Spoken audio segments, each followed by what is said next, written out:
La pharmacie de Tina Nguyen est prête depuis des semaines à vacciner des clients contre la COVID-19. La pharmacienne vaccinatrice va les accueillir.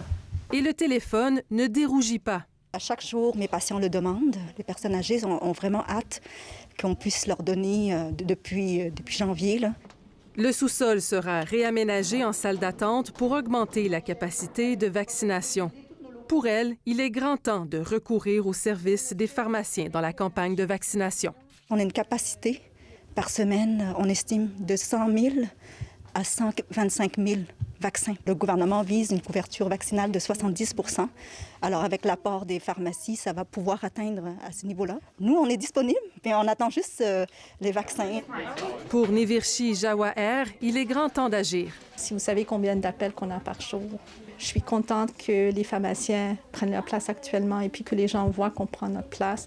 On est beaucoup de pharmacies partout au Québec, donc on peut rejoindre la population beaucoup plus facilement que n'importe qui. Selon un sondage de l'Association des pharmaciens du Canada, 43 % des Canadiens ont choisi les pharmacies comme l'endroit privilégié pour recevoir leur vaccin contre la COVID-19.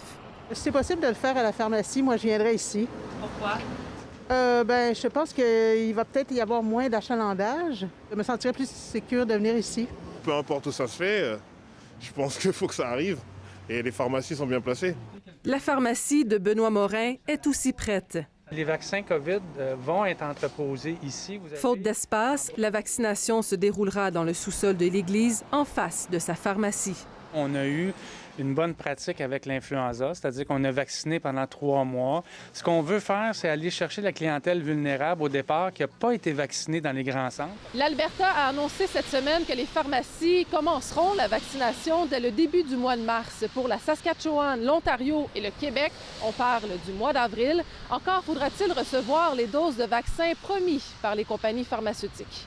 Ici Marie-Michelle Lauzon, Radio-Canada, à Montréal.